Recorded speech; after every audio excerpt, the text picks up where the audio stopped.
തെരഞ്ഞെടുപ്പ് കമ്മീഷന്റെ വാർത്താ സമ്മേളനം കണ്ടു.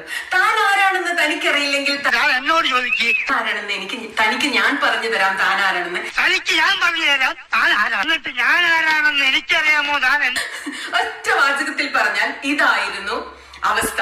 രാഹുൽ ഗാന്ധിയുടെ ചോദ്യങ്ങൾക്ക് ഒരു മറുപടി പോലുമില്ല. യോഗേന്ദ്ര യാദവിന്റെ ചോദ്യങ്ങൾക്ക് മറുപടിയില്ല. പ്രതിപക്ഷ പാർട്ടി നേതാക്കളുടെ ഒരൊറ്റ ചോദ്യങ്ങൾക്ക് പോലും മറുപടിയില്ല. മാധ്യമ പ്രവർത്തകരുടെ ചോദ്യങ്ങൾക്ക് മറുപടിയില്ല.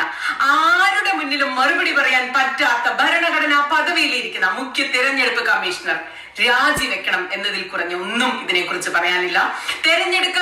തെരഞ്ഞെടുപ്പ് കമ്മീഷൻ എന്നത് BJPയുടെ പോഷക സംഘടനയല്ല.